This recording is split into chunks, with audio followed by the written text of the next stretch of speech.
Hello friends, welcome to Chettinad அம்மணி channel. எல்லோரும் எப்படி இருக்கீங்க? எல்லோரும் சந்தோஷமாகவும் ஆரோக்கியமாகவும் இருப்பீங்கன்னு நான் நம்புகிறேன். இன்றைக்கி நான் பார்க்க போகிற பதிவு, இன்றைக்கி வெள்ளிக்கிழமை அதிகாலையிலே 4:30 மணியிலேருந்து நான் செய்த ஒரு ட்ரெடிஷ்னல் மார்னிங் தான் பார்க்க போகிறோம். கொஞ்சம் மைண்டுக்கும் ரிலாக்ஸிங்காக இருக்கும்.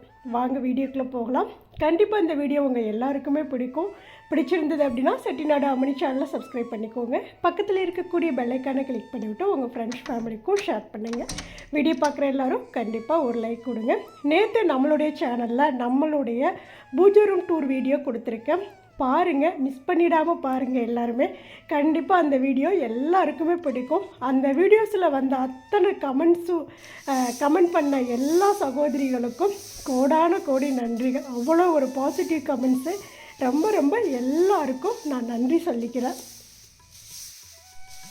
4:30 மணிக்கே எந்திரிச்சிட்டு ஃபஸ்ட்டு வாசல்லாம் கூட்டி விட்டுக்கலாம். இந்த முன்னாடி காகிதப்பு செடி, அந்த சைடு நம்ம கார்டன் பக்கம் முருங்கை மரம் இருக்குது. எப்போதுமே பார்த்தீங்க அப்படின்னா இந்த காகிதப்பூ அவ்வளோ கொட்டிகிட்டே இருக்கும். அப்படியே ரோஸ் கலரில் அப்படியே அந்த வாசல் ஃபுல்லாக பூ அப்படியே கொட்டி கிடக்கிற மாதிரி இருக்கும். அதுக்கப்புறம் இந்த பவளமல்லிப்பூ, இது நைட்டு பூத்து காலையில் நம்மளுடைய வாசலில் கொட்டும். இது வடகிழக்கு மூலையில் நம்மளுடைய வீட்டுக்கு முன்னாடி நான் வச்சுருக்கேன். எப்போதுமே சீசன் கிடையாது இந்த மரத்துக்கு. இது கொஞ்சம் ஹைப்ரிட் மரம்னால எப்போதும் பூத்துட்டே தான் இருக்குது. இன்னும் மார்கழி மாதம்லாம் பார்த்தீங்க அப்படின்னா ஃபுல்லாகவுமே பூக்கும். இப்போ சீசன் இல்லை, ஆனாலும் இந்த மரத்தில் பூ பூக்கும். இந்த பூ எல்லா தெய்வங்களுக்கும் வைக்கிறது ரொம்ப நல்லது. பவளமல்லி அவ்வளோ ஒரு வாசமாக இருக்கும். நம்ம வீட்டுக்கு முன்னாடி நைட்டு தான் ஒரு 6:30 மணிக்கு மேலே தான் அந்த பூ மலர ஆரம்பிக்கும். அப்படியே அவ்வளோ ஒரு தெய்வீக மனம் இருக்கும் அந்த பூவில். அதை அப்படியே நம்ம சாமிக்கு, விநாயகர் பெருமானுக்கெலாம் மாலையாக கட்டி போடலாம். கீழே தான் அது உதிர்ந்ததை நம்ம கால்படாமல் எடுத்துகிட்டு அதை அப்படியே கொண்டு போய் சாமிக்கு வைக்கலாம். எல்லா பூவுமே பார்த்திங்க அப்படின்னா நைட்டு மொட்டாக இருந்து விடிய காலம் அந்த சூரியன் ஒளி படப்பட தான் மலரும். ஆனால் இந்த ஒரு பூ மட்டும்தான் நைட்டே மலர்ந்து காலையில் அது கொட்டிடும். அப்படி ஒரு ஆண்டவனுடைய அனுகிரகம் அந்த மலருக்கு இருக்கிறதுனால அந்த மாதிரி பூக்கும் அது. அதுக்கப்புறம் வாசலில் எப்போதும் போல் அப்படியே தண்ணியெல்லாம் தெளித்து விட்டுக்கலாம்.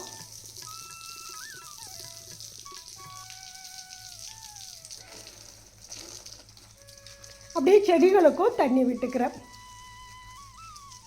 இந்த செம்பருத்தி பூச்செடியிலலாம் பார்த்தீங்க அப்படின்னா அந்த ஒயிட் கலர் பூச்சி இருக்கும் இல்லையா, அது அப்படியே கூடு கூட கட்ட ஆரம்பிச்சிருச்சு. அங்கே கோட்ரஸ் வீட்டில் இருக்கையில் வெளியில் இந்த செடியெல்லாம் வச்சுருந்தனால நல்லா தண்ணி ஃபுல்லாக அடித்து விடுவேன். நல்லா ஃபோர்ஸாக அடித்தோம் அப்படின்னா அந்த பூச்சி வரவே வராது. செடி ரொம்ப ஹெல்த்தியாக இருந்தது.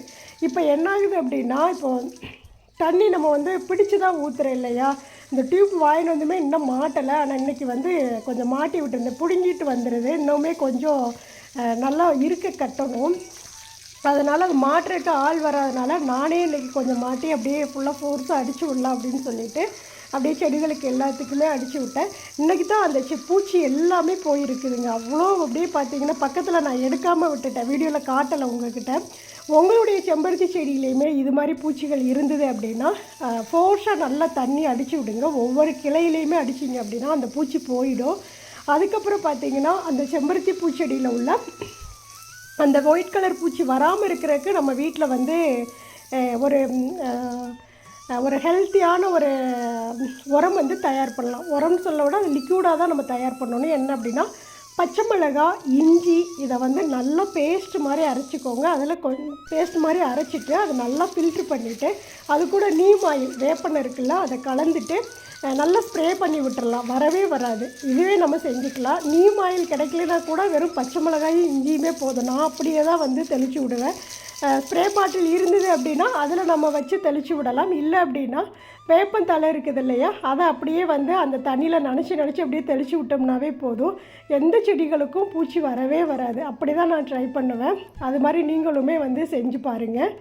முக்கால்வாசி நம்ம இந்த தண்ணியில் நல்லாவே ஃபோர்ஸாக அடித்து விட்டாவே அந்த ஒயிட் கலர் பூச்சி வரவே வராது.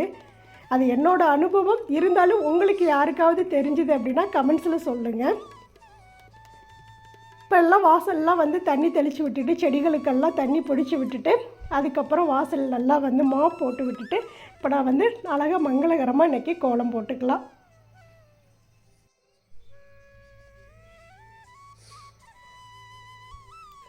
இந்த மாதிரி அதிகாலையில் எழுந்திரிச்சு அந்த பிரம்ம முகூர்த்த நேரத்தில் நம்ம வீட்டுக்கு முன்னாடி பார்த்திங்கன்னா ஒரு சிட்டுக்குருவி கூடு கட்டி இருக்குது.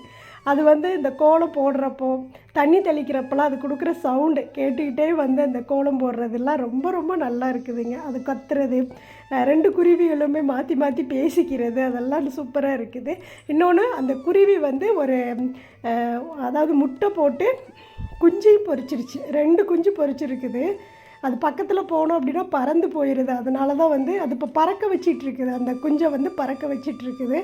நான் வந்து 2 சிட்டுக்குருவி உள்ளே தங்குது அப்படின்னு நான் நினச்சிட்டு இருந்தேன். ஆனால் வந்து முட்டை போட்டு குஞ்சே பொரிச்சிருச்சிங்க. அவ்வளோ ஒரு ஹாப்பியாக இருந்தது. பரவாயில்ல, ஏதோ ஒரு உயிர் நம்ம வீட்டில் வந்து அதோட வாழ்க்கையை தொடங்கிட்டு இருக்குது அப்படின்னு சொல்லிட்டு ரொம்ப சந்தோஷமாக இருந்தது. அதே போல் காலையிலே வந்து நம்ம எந்திரிச்சு அதோட சவுண்டு இப்போ கேட்டுக்கிட்டே வந்து கோலம் போடுறதெல்லாம் ரொம்ப நல்லா இருக்குது. அந்த குயில் கூவுற சவுண்டு, மயில் கத்துற சவுண்டு, இது எல்லாமே கேட்டுக்கிட்டு நம்ம பாட்டுக்கு அமைதியாக அப்படியே பார்த்திங்கன்னா டிவியில் வந்து ஃபுல்லாக கனகதரா சோஸ்திரம் வந்து போட்டு விட்டுட்டு அதையுமே கேட்டுகிட்டே அப்படியே வேலைகள் செஞ்சேன். ரொம்ப மைல்டாக வச்சுருந்தேன். ஏன்னா காப்பிரைட் வந்துடும் அப்படிங்கிறதுக்கு வேண்டி எனக்கு மட்டும் லைட்டாக கேட்குற மாதிரி வச்சுட்டு அப்படியே கோலம் போட்டுட்டு இருந்தேன். ஒரு சிஸ்டர் வந்து கமெண்ட்ஸில் சொல்லியிருந்தாங்க, என்ன அப்படின்னா, அக்கா வாழ்க்கையில் ரொம்ப கஷ்டமாக இருக்குது, ஏண்டா வாழ்கிறோமோ அப்படிங்கிற மாதிரி இருக்குது, எந்த தெய்வங்களை கும்பிட்டாலுமே கஷ்டங்கள் தான் அதிகம் வருது அப்படின்னு சொல்லி கமெண்ட் பண்ணியிருந்தீங்க. அப்படியே போட்டு நீங்கள் வந்து மனசை வந்து குழப்பிகிட்டே இருக்காதீங்க சிஸ்டர். தெய்வங்கள் எப்போதுமே பார்த்தீங்க அப்படின்னா நமக்கு ஒரு இன்னல்களில் ஃபஸ்ட்டு கொடுப்பாங்க. அதிலேருந்து நம்ம ஜெயிச்சு வந்துட்டோம் அப்படின்னா தெய்வம் வந்து என்றைக்குமே நம்மளை கைவிட மாட்டாங்க. கொஞ்சம் கஷ்டங்கள் தானே, அதை பொறுத்துக்கோங்க. அந்தந்த நேரம் தான், அந்த நேரம் வந்து சரியாயிடுச்சு அப்படின்னா நம்ம உண்மையாலுமே நம்மளுடைய வாழ்க்கையில் நம்ம நினச்சி கூட பார்க்க முடியாத அளவுக்கு ரொம்ப வந்து வளர்ச்சியோடு வாழுவோம். இன்னொன்று, என்னடா வாழ்க்கைன்னு சலிக்கிறத விட இது ஏன் வாழ்க்கை, இதை நான் தான் வாழணும் அப்படின்னு நினச்சி சந்தோஷமாக வந்து வாழுங்க. எல்லாமே மாறும் லைஃப்பில். ஒரு நாள் வந்து எல்லாமே மாறும். அப்போ நம்ம வந்து திரும்பி நம்ம வந்து அதை மெமரியாக எடுத்து பார்க்குறப்போ இவ்வளோ கஷ்டம் நம்ம வாழ்க்கையில் பட்டோம், இப்போ எவ்வளோ ஹாப்பியாக இருக்கும் அப்படிங்கிற மாதிரி நம்மளுக்கு தோணும். அதனால் என்னடா வாழ்க்கைன்னு நினைக்காம இது ஏன் வாழ்க்கை, இதை நான் தான் வாழுவேன், ரொம்ப ஹாப்பியாக வாழுவேன் அப்படின்ட்டு சோர்ந்து போகாமல் நல்ல சுறுசுறுப்பாக ரொம்ப ஹாப்பியாக வாழ ஆரம்பிங்க. எந்த ஒரு தடைகளுமே நம்ம பக்கத்தில் வரவே வராது, வர்றதுக்கு யோசிக்கும். அப்படி அதோடவும் மனசையும் விடக்கூடாது. நம்ம தெய்வங்களை சாமிகளை கும்பிட்டுட்டே இருக்கிறோம், ஆனால் நம்மளுக்கு கஷ்டம் வந்துகிட்டே இருக்குது, எனத்துக்கு சாமி கும்பிட்டுட்டு அப்படிங்கிற மாதிரியெல்லாம் யோசிக்காதீங்க. எப்போதுமே தெய்வங்கள் வந்து கஷ்டத்தை கொடுப்பாங்க. அந்த கஷ்டத்துலேயும் இவங்க நம்மளை நினைக்கிறாங்களா அப்படின்னு ஒரு சோதனை தான் பண்ணுவாங்க. அதுலேயும் மீறி உங்களை விட்டால் எனக்கு யாருமே இல்லை அப்படின்னு சொல்லிட்டு தொடர்ந்து உங்களுடைய பூஜைகளை பண்ணுங்கள். கண்டிப்பாக வாழ்க்கையில் வெற்றி பெறுவீங்க. மனசை விடாதீங்க, ரொம்ப ஹாப்பியாக இருங்க. ஒரு இலக்கு ஒன்று வச்சுக்கோங்க, அதை நோக்கி போயிட்டே இருங்க. கண்டிப்பாக எல்லாமே மாறும். நேற்று ஒரு சிஸ்டர் கமெண்ட் பண்ணியிருந்தாங்க, பூஜை ரூம் டூர் வீடியோவில்னு நினைக்கிறேன், அதுலையா இல்லை அதுக்கு முந்தின வீடியோவில்னு தெரியல, சாரி ஞாபகம் இல்லை. என்ன அப்படின்னா, சிஸ்டர் உங்களுடைய வீடியோஸ் பார்த்து நான் வந்து நிறைய பூஜைகள் செஞ்சேன், இப்போ நான் அப்பார்ட்மெண்ட் வீடு வாங்க போகிறேன், பாதி அமௌண்ட்டு கொடுத்துட்டேன் சிஸ்டர் அப்படின்னு சொல்லி கமெண்ட் பண்ணியிருந்தாங்க. அவ்வளோ ஹாப்பியாக கமெண்ட் பண்ணியிருந்தாங்க. ரொம்ப நன்றி சிஸ்டர். இன்னுமே நீங்கள் வந்து வாழ்க்கையில் முன்னேறணும், தொடர்ந்து பூஜைகளை செய்யுங்க, உங்களுடைய வேண்டுதலை வச்சுக்கோங்க. அவங்க வந்து பிரம்ம முகூர்த்த பூஜை பண்ணியிருந்ததா சொன்னாங்க. காலையில் நான் பிரம்ம முகூர்த்த பூஜை தொடர்ந்து செஞ்சிட்டு இருந்தேங்க்கா. இப்போ வந்து நான் வந்து அப்பார்ட்மெண்ட் வீடு வாங்கிட்டேன், பாதி பணம் கொடுத்துட்டோம், ஆனால் இன்னும் கொஞ்சம் பணம் கொடுக்க வேண்டியது இருக்குது, கண்டிப்பாக அதையும் கொடுத்துருவோங்க்கா அப்படின்னு சொல்லிட்டு ரொம்ப நன்றி சொல்லி கமெண்ட் பண்ணியிருந்தாங்க. நானும் திருப்பி நன்றி சொல்லிக்கிறேன். ரொம்ப நன்றி சிஸ்டர். எல்லாருக்குமே ஏதோ எனக்கு தெரிஞ்ச விஷயங்களை நான் உங்களுக்கு வீடியோ மூலமாக நான் வந்து கொடுக்குறேன். எனக்கு பிடிச்ச விஷயங்களை நான் செய்கிறேன், அதையே வந்து உங்களுக்கும் வீடியோவாக கொடுக்குறேன். அதையே பார்த்து நிறைய பேர் வந்து பூஜைகள் வந்து செய்ய ஆரம்பிச்சிட்டிங்க அப்படின்னு சொல்கிறீங்க. இந்த உங்களுடைய வீடியோஸ் பார்த்தாவே ஒரு மோட்டிவேஷனாக இருக்குது. ரொம்ப வந்து சோர்ந்து போயிருந்தாலும் நம்ம இது மாதிரி நம்மளுடைய வீட்டை வச்சுக்கணும், இது மாதிரி நம்ம பூஜை பண்ணணும் அப்படின்னு எந்திரிச்சு எங்களுக்கே ஒரு சுறுசுறுப்பாக வேலை செய்கிற மாதிரி இருக்குதுக்கான்னு சொல்லி ஒரு சிஸ்டர் கமெண்ட் பண்ணியிருந்தீங்க. எல்லாருக்குமே ரொம்ப நன்றி. அதே போல் பார்த்தீங்க அப்படின்னா ஃபஸ்ட்டு நான் சொன்னது மாதிரி நேற்று பூஜை ரூம் டூர் வீடியோவில் அவ்வளோ ஒரு பாசிட்டிவ் கமெண்ட்ஸுங்க. ஹஸ்பண்ட்டை கூட ஒவ்வொரு கமெண்ட்ஸையும் நான் வந்து நைட்டு டிவியில் போட்டுட்டு 2 பேருமே பார்த்தோம். ஒவ்வொரு கமெண்ட்ஸையும் நான் படித்து காட்டிகிட்டே இருந்தேன். எல்லாருக்குமே ரொம்ப நன்றி. இது மாதிரி எனக்கு தொடர்ந்து சப்போர்ட் கொடுங்க. உங்களுடைய அன்பும் ஆதரவும் எனக்கு எப்போதுமே இருக்கணும், எப்போதுமே கிடைக்கும் அப்படிங்கிற நம்பிக்கையோடு நானும் என்னோடய பயணத்தை நான் தொடங்கிட்டே இருக்கேன். இப்போ அழகாக கோலம் போட்டு முடிச்சுட்டேன். கோலத்துக்கும் நல்லா சுற்றி வந்து பார்டர் கலர் கொடுத்துட்டு நடுவில் வந்து ஒரு க்ரீன் கலர் மாதிரி கொடுத்து முடிச்சுட்டு அப்படியே நம்ம செடியிலே உள்ள பூவை பறித்து துளசி மாடத்துக்கும் உருளிக்கும் வந்து சிம்பிளாக உருளி அலங்காரம் இன்றைக்கி பண்ணியிருந்தேன். ஏன்னா அந்த சைடு இருட்டாக இருந்ததுனால உள்ள தோட்டத்துக்குள்ளே போக முடியல. செம்பருத்தி பூ நிறைய இருக்குது, ஆனால் வந்து இருட்டாக இருக்கிறனால போக முடியல. சரி, இருக்கிறத வச்சே வந்து பூஜை செஞ்சுக்கலாம் அப்படின்ட்டு நம்மளுடைய முல்லைப்பூ ரோஸ் வந்து பூத்திருந்தது, அதையே பறித்து அப்படியே நிலைவாசலுக்கு வச்சு விட்டுட்டு துளசி மாடத்துக்கும் உருளிக்கும் அலங்காரம் பண்ணிவிட்டு முன்னாடி நிலைவாசலில் உள்ள அந்த விளக்கு மாடத்தில் தீபமும் ஏற்றிட்டேன். ரொம்ப நல்லா இருக்குது. இந்த விளக்கு மாடத்தில் தீபம் ஏற்றி நம்மளுடைய வீட்டை பார்க்குறப்போ அவ்வளோ ஒரு தெய்வ கடாட்சமாக இருக்குதுங்க. அதுவும் இந்த பிரம்ம முகூர்த்த நேரத்தில் எந்திரிச்சு தீபம் வச்சுட்டு நம்மளுடைய நிலைவாசலையும் நம்மளுடைய வீட்டையும் பார்த்தோம் அப்படின்னா அத்தனை தெய்வங்களும் நம்ம வீட்டுக்கு முன்னாடி வந்து நிற்கிற மாதிரி எனக்கு ஒரு ஃபீல் தோணுது. நீங்களும் அதே மாதிரி செஞ்சு பாருங்கள். சின்ன சின்ன மாற்றங்கள் நம்ம வாழ்க்கையில் பெரிய மாற்றத்தை கொண்டு வரும். அது கண்டிப்பாக நடக்கும். அதை நம்பிக்கையோடு செய்யுங்க. அப்புறம் நம்ம சேனலில் ஒரு அம்மா கமெண்ட் பண்ணியிருந்தாங்க. என்ன அப்படின்னா, அவங்க பேர் வந்து ஐடி நேம் வந்து வசந்தா மல்லிகா அப்படிங்கிற ஐடி நேம். மகளே, என் மருமகளுக்கு குழந்தை பாக்கியம் தள்ளி போய்கொண்டே இருக்கிறது. உன் வீடியோ பார்த்து நானும் பூஜைகள் செய்து வருகிறேன். என் மருமகளுக்காக நீயும் வேண்டிக் கொண்டால் நடக்கும் என நினைக்கிறேன். செய்வாயா மகளே அப்படின்னு சொல்லி கேட்டிருக்காங்க. இதெல்லாம் எவ்வளோ பெரிய ஒரு கமெண்ட் தெரியுமா? அவங்களுக்கு வயசு வந்து என்னோட 2 மடங்கு ஜாஸ்தி இருக்கும். மருமக எடுத்துட்டாங்க. ஆனால் அவங்க வந்து நம்மக்கிட்ட ஏதோ ஒரு சக்தி இருக்குது, ஏதோ அவங்க சொன்னால் நடக்குதுன்னு நினச்சி நம்மக்கிட்ட சொல்கிறாங்க இல்லையா? இதை தான் நான் வந்து சம்பாரிச்சிருக்கிறேன். எல்லாருக்கும் முன்னாடி இந்த உலகம் ஃபுல்லாக அத்தனை பேரும் கமெண்ட் பண்ணுறீங்க, எங்களுக்காக வேண்டிக்கோங்க, எங்களுக்காக வேண்டிக்கோங்க அப்படின்னு. கண்டிப்பாக வேண்டிக்கிறோமா, நான் அவங்களுக்கு ரிப்ளை கொடுத்துட்டேன். கண்டிப்பாக உங்கள் மருமகளுக்கு கூடிய சீக்கிரமே வந்து அந்த முருகரே வந்து குழந்தையாக பிறப்பாங்க. கண்டிப்பாக இந்த வருஷத்துக்குள்ளே உங்களுக்கு பேர குழந்தைய நீங்கள் எடுத்துருவீங்க கையில். ரொம்ப ரொம்ப நன்றிம்மா. நீங்களும் வேண்டிக்கோங்க, நானும் வேண்டிக்கிறேன். இந்த வீடியோஸ் பார்க்குற அத்தனை சகோதரிகளும் அந்த பொண்ணுக்காக வேண்டிக்கோங்க. எனக்கு அவங்க மருமகளுடைய நேம் தெரியல. இன்னொரு விஷயம் இதில் என்ன அப்படின்னா, ரொம்ப ரொம்ப முக்கியமான ஒரு விஷயம், ஒரு மாமியார் வந்து ஒரு மருமகளுக்காக வேண்டிக்குங்க அப்படின்னு சொல்லி கமெண்ட் பண்ணுறாங்க பாருங்கள். அவங்களுக்கு ஒரு வாரிசு வேணும் அப்படின்னு எவ்வளோ ஒரு ஏக்கத்தோடு இருப்பாங்க. கண்டிப்பாக எல்லா பெண்களுக்கும் அந்த ஏக்கம் இருக்கும். இப்போ எனக்கே இருந்தாலுமே என் பையனுக்கு கல்யாணம் முடித்த உடனே எனக்கும் ஒரு பேரன் இருக்கணும் அப்படின்னு நானும் ஏங்குவேன். அப்படி எல்லாருக்குமே அந்த ஏக்கம் இருக்கும் இல்லையா? இந்த காலத்தில் எவ்வளவோ கொடுமைகள் நடக்குதுன்னு ஒவ்வொரு கமெண்ட்ஸ் நம்மளுக்கு வரும்போது நிறைய சிஸ்டர் வந்து மனம் வருந்தி தான் வந்து கமெண்ட்ஸ் எல்லாம் சொல்கிறாங்க. மாமியார் கொடுமை, இப்படி பேசுகிறாங்க, அப்படி பேசுகிறாங்க, அப்படியெல்லாம் சொல்லி கமெண்ட் பண்ணுறாங்க. இருந்தாலும் வந்து இந்த காலத்துலேயும் வந்து அந்த அம்மா வந்து அவங்க மருமகளுக்காக வேண்டிக்கன்னு சொல்லும் போது என் மருமகளுக்குன்னு சொன்னப்பவே நான் வந்து புரிஞ்சுக்கிட்டேன், இந்த அம்மா எவ்வளோ ஒரு நல்ல குணம் படைச்ச ஒரு அம்மா அப்படின்னு சொல்லிட்டு. கண்டிப்பாக காலங்கள் மாற மாற எல்லாருமே நாமளும் மாறிக்கணும். இந்த பழைய மாதிரி கொடுமைப்படுத்துறது, அவங்கள வந்து என்ன சொல்கிறது, என்னோடய மாமியார் வந்து கொடுமைப்படுத்தினாங்க, அதை நான் வர்ற என்னோடய மருமகளை நான் அது மாதிரி தான் செய்வேன், அப்படியெல்லாம் யாருமே நினைக்கவே கூடாதுங்க. நம்ம வீட்டுக்கு வர்ற ஒரு பொண்ணை நம்ம மருமகளாக நம்ம நினச்சிக்கணும், நம்ம மகளும் நம்ம நினச்சிக்கணும்.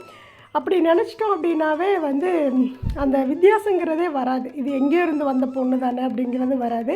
அதே போல் ஒவ்வொரு மருமகளும் நினைக்கணும், நம்ம அத்தை தானே, நம்மளுடைய அம்மா, இன்னொரு வழியில் பார்த்தா நம்மளுடைய அம்மா அப்படிங்கிற மாதிரி நினைக்கணும். அம்மாவுக்கு மேலே எவ்வளோ பாசம் காட்டுறோமோ அதே போல் ஒவ்வொரு மாமியார் மேலேயும் அவங்களும் பாசம் காட்டணும்.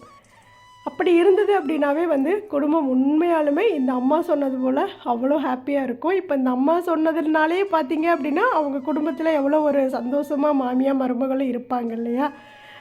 ஒரு சின்ன விஷயம் அதை சொல்லணும்னு தோணுச்சு. இந்த வீடியோ பார்க்குற எல்லாருக்குமே வந்து ஏதாவது ஒன்று அதை வந்து உணர வைக்கும், கொஞ்சம் வந்து மாற்றங்களை வந்து கொண்டு வரும் அப்படின்னு நான் நினைக்கிறேன்.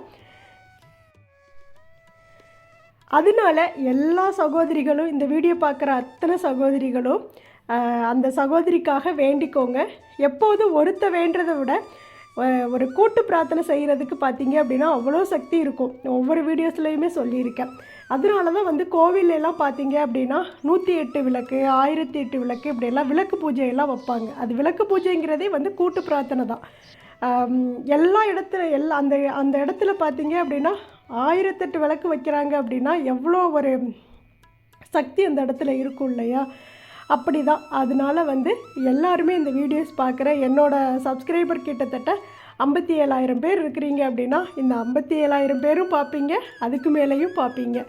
அதனால் கண்டிப்பாக எல்லாருமே அந்த சகோதரிக்காக வேண்டிக்கோங்க. என்னடா இவ்வளோ நேரம் பேசுகிறாங்களே அப்படின்னு நினைக்காதீங்க. அந்த அம்மா வந்து சொன்னதுலேருந்து எனக்கு அவ்வளோ ஒரு சந்தோஷம். அந்த சந்தோஷத்தை நான் உங்ககிட்டையும் பகிர்ந்துக்கிறேன்.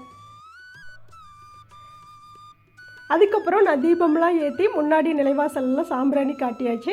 அப்புறம் நம்மளுடைய விநாயகர் பெருமானுக்கு வந்து கொஞ்சம் வந்து வெளிச்சம் வந்துருச்சு. வந்ததுக்கப்புறம் தோட்டத்துக்குள்ளே போய் செம்பருத்தி பூ பறிச்சிட்டு வந்து அப்படியே விநாயகருக்கு வச்சுட்டு விநாயகர் பெருமானுக்கு முன்னாடி தீபமும் ஏற்றிட்டு அப்படியே சாம்பிராணியும் காட்டி விட்டுட்டேன்.